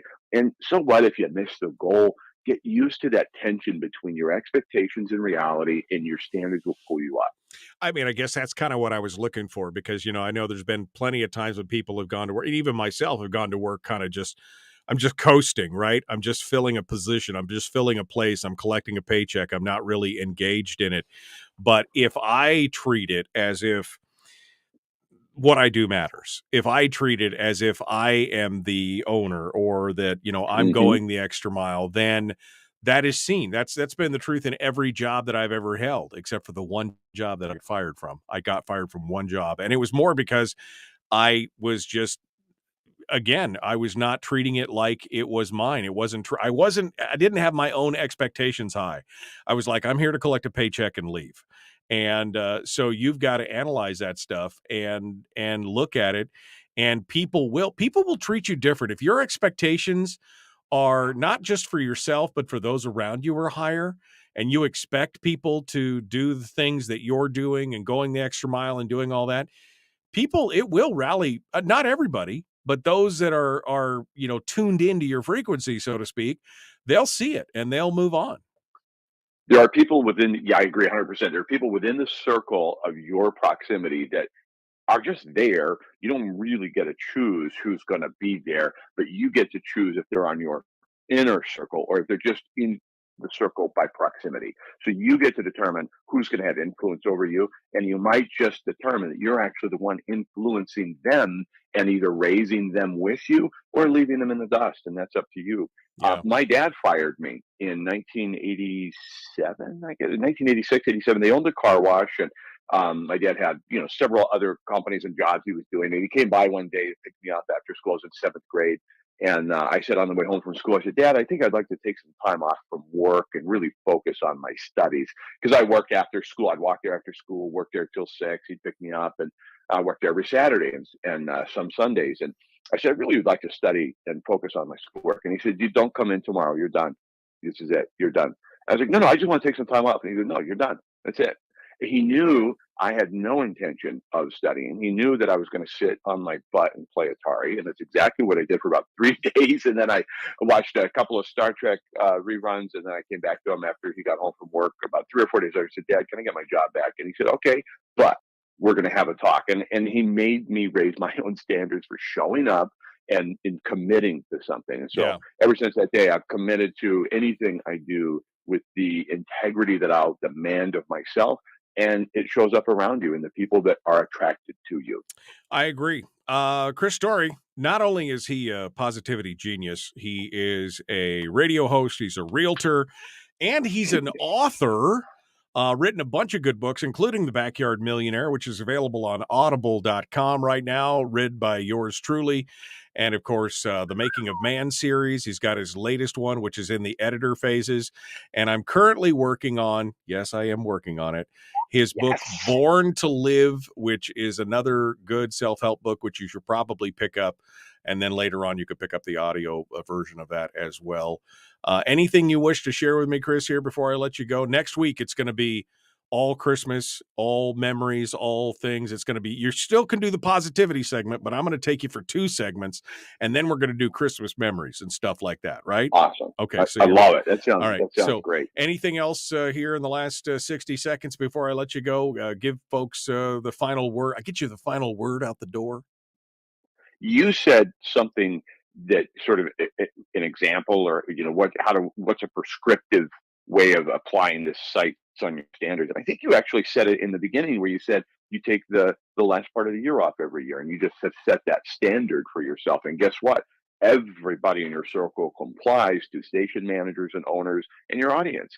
And that's a standard that Michael Dukes has set for himself. And that's something you get to enjoy. And that's self-care. That's everything all wrapped into one. So I didn't even have to be here today. You've already set the example of keeping your sights on your standards, and the world will comply. Well, it's true. I have high standards and high expectations. That's why I bring Chris Story on, because he brings those as well. Low bar. Thank you, my friend. It is a low bar for me. I'm sorry. It is, my friend. Thank you for coming on board. As always, it's a blessing to you. Appreciate you being part of it. Thank you for coming on board. Merry Christmas. All right, folks, we got more coming up. We're going to open up the phone lines, I guess, in the next hour because I got nothing else planned. But we're going to do some stuff. It's all coming up. Direct ahead, the Michael Dukes Show. Common Sense, Liberty Bay Radio.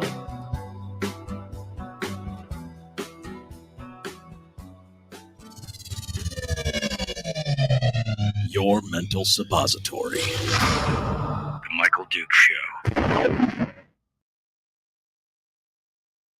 Okay. Randy actually said something hysterically funny in the chat room, and I got to give him props for it. I don't often agree with Randy, but I thought this was clever. Speaking of aiming to the moon, when Chris was talking about shooting for the moon and you'll hit the stars if you miss kind of thing, Randy says, I think that the first woman astronaut that lands on the moon should be named Alice. And for those of you who don't get that, I'm sure most of you get that, but it's to the moon, Alice, to the moon. That is hysterical. That is, Randy, I didn't know you had it in you. Didn't know you had that. That's a winner right there, Randy. That's a winner. To the moon, Alice. Jackie Gleason, for those of you who don't know what I'm talking about. Okay, well, I guess I should turn the phones on. Yeah, should I do that? Look at this, no flickering. I fixed the problem. I mean, I caused another problem trying to fix the problem, but now there's no flickering. I mean, what more could a guy ask for?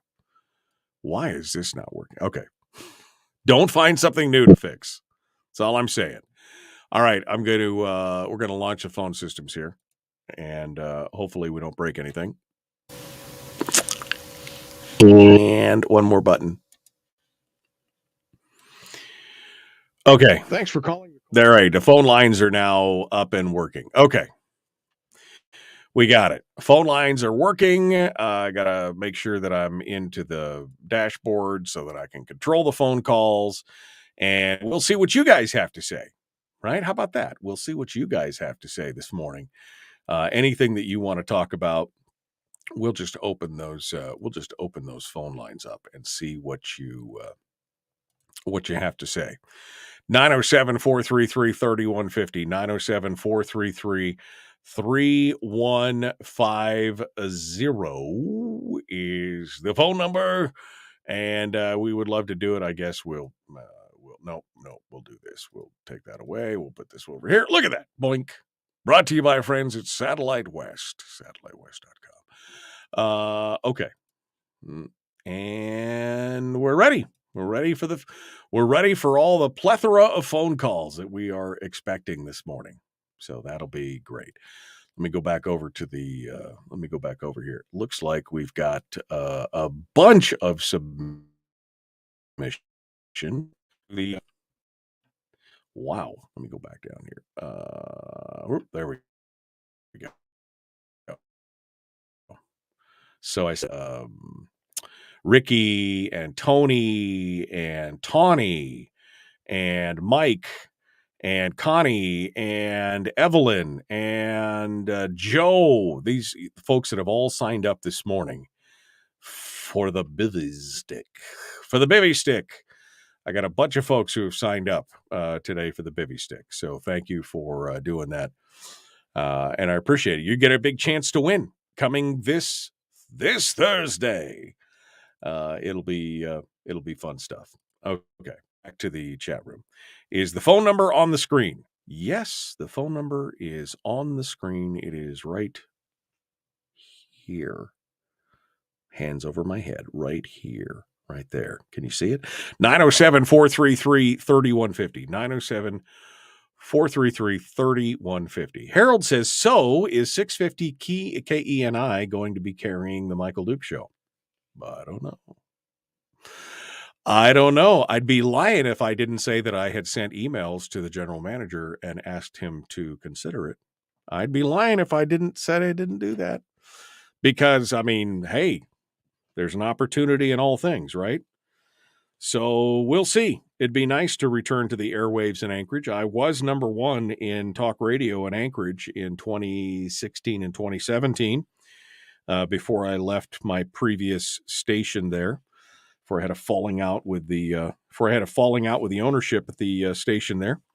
But we'll have to see. It'd be nice to return to the airwaves in Anchorage, and then officially,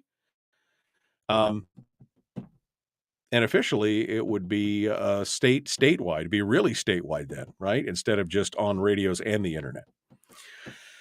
It's been years since you got liquored up and had a show. I can't actually say that I've ever been liquored up and had a show. Well, I did have an Ask Me Anything one time where we started tasting whiskeys near the end of the show.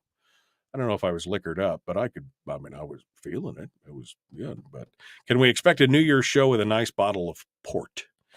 Well, I do have a 10-year-old bottle of tawny downstairs that is pretty darn good. I will tell you that. Maybe. We'll see. We'll see what comes of that. How about that? All right. Can't imagine you might have a falling out. You got to meet some people, Debbie. Some people. When you have a falling out, it takes two to tango, but you know what I mean. Some people you just can't reason with. The Michael Duke Show.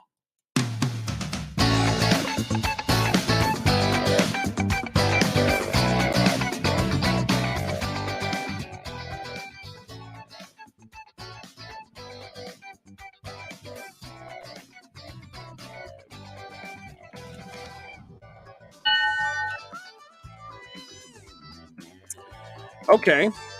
Well, sorry, I'm just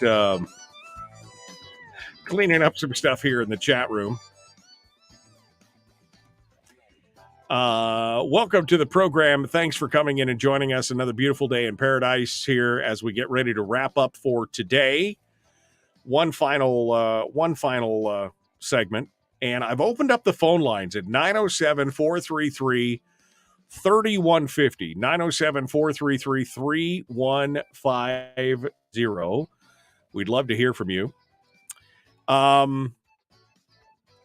think it's interesting. Yesterday it was announced during the show, and I told the chat room, but I didn't tell you guys because I don't normally mention competing shows, during my time slot, et cetera, et cetera. But Dan Fagan announced yesterday that he was going to be retiring at the end of the year, which I can't imagine, quite honestly. I mean, I'll be doing this show when I'm 70, right? Because this is my therapy. This is where I get paid to go to therapy, right? But Dan Fagan announced yesterday that he is retiring on December 30th. That's apparently going to be his final day. And so I've already received several emails and questions from listeners who said, hey, are you going to be taking over that slot? I don't know. I have no idea. I'd be lying if I said I didn't send an email of inquiry to the GM there at the station to say, hey, are you interested in picking up a local show? A truly local, not to poke Dan Fagan too much, but the guy he was from Alaska originally, but he lived in Louisiana. He was doing the morning show like he lived in Alaska, which I hate that. I kind of think that's disingenuous, to do that. But again, that's neither here nor there. But I did send an email to say, hey, if you're interested in a truly Alaskan show, statewide, yada, yada, give me a call. I don't know. We'll see what happens. Maybe they'll call me. Maybe they won't. I have shopped the show to another station in the Anchorage market before.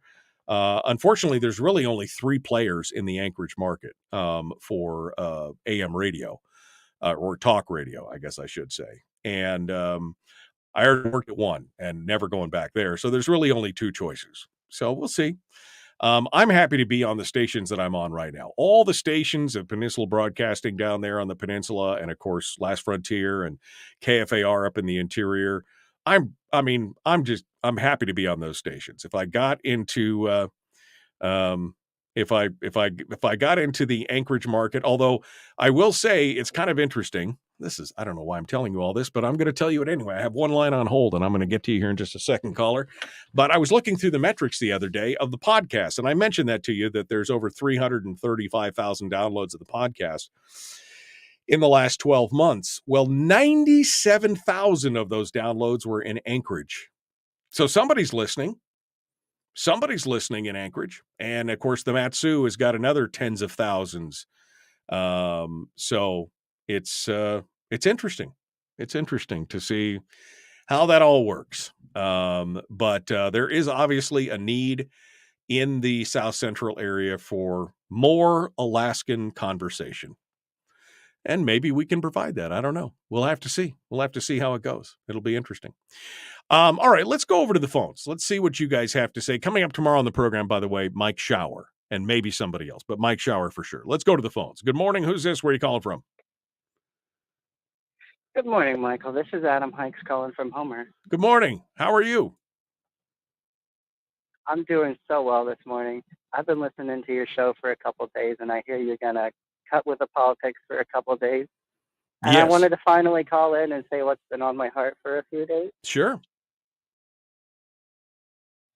I'm one of the people that really passionately loves Jesus, and I hear him speak to me, his heart for Alaska, and I don't think this is political. Some people might disagree, but it's his heart for this state. And he tells me what he thinks and what his plans are when I worship, and he just says that his plans for Alaska have not changed. He has not given up on us. He has Alaska engraved on the palms of his hands, and he's not going to quit trying to restore this state and her people until our righteousness shines like the noonday sun. He's spoken to me for years about the incredible revival he has planned for Alaska, for the native population, for all of the people that live here. And even when the government looks like a total circus and a catastrophe, that's not his intent. And he does need people to play along and work out his kingdom here in Alaska. But his plans, his kindness and goodness have not changed, and he has not given up on us, no matter how bad the situation looks. And that's what I wanted to end the political season with. Well, Adam, it's so important. Yeah, I appreciate that. You know, it's always the old mantra that I've lived by for years, and that that you used to hear kind of quite regularly, which is work it like it depends on you and believe like it depends on him, kind of thing. And that's where I'm at. I'm the same thing. It's a partnership. Yeah. So.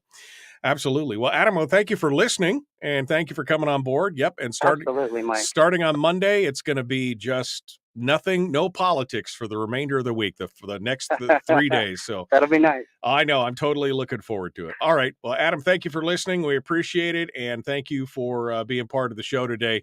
Have a great day. Okay.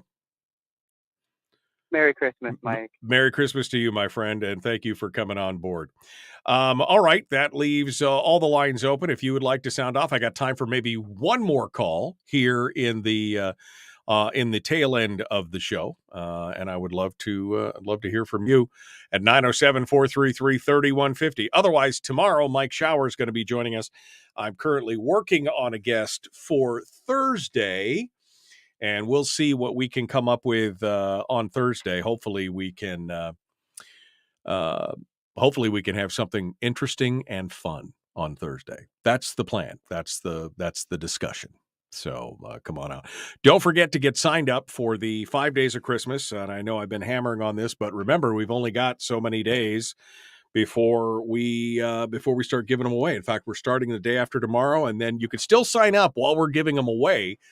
But you literally only have 7 days, because next 8 days, next Wednesday is my final day of broadcast for the year. So you want to go over there and and get that done and get signed up so you can win, get a chance to win a bivy stick, which is handy. And probably in the new year, we're also going to have a new way you can reach the show, and that is going to be the bivy text line, because I have a cell phone number connected to this. It's not a state number, unfortunately, but you'll be able to text me during the show, and that'll be awesome. You'll get a chance to text me, and it'll all come in on the bivy stick here through my cell phone, so that will be phenomenal. Fantastic. Okay, my friends. Well, I guess that's it for today. I got some more shoveling to do. My son and I are going to go out and do some more shoveling while we wait for the snowplow. Maybe I'll be able to go into town today. I don't know. Stay warm, stay dry, stay safe wherever you are. And don't forget to get prepared for that Wednesday through Friday storm that's coming. Could be rain, could be snow, could be both. God bless you all. Be kind, love one another, and live well. The Michael Duke Show, Common Sense Radio.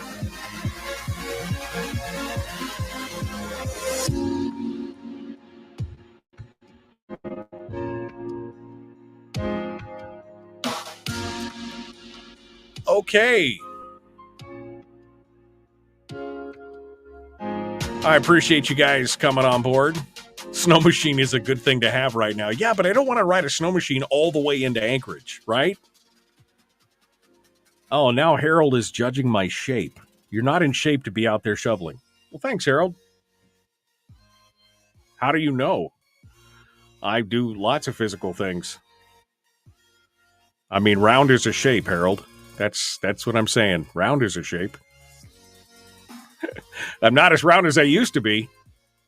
I'm a lot less than I used to be. Oh, man, you got to love a guy who just throws everybody under the bus.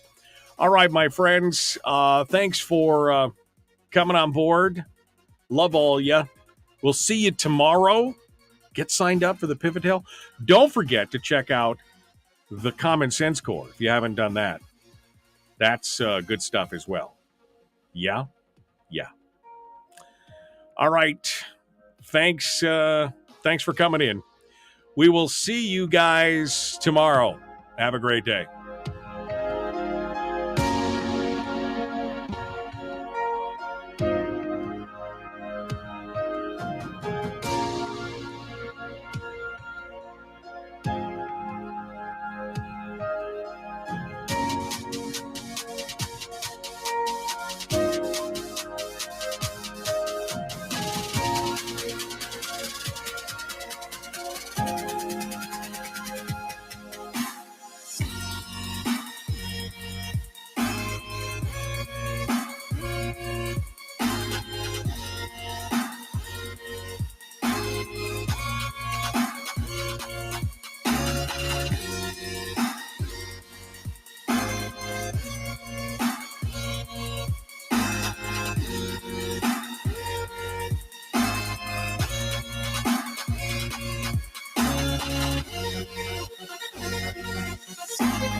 We've shed our terrestrial radio skin, and now we are slimy lizard internet people. It's the Michael Duke Show.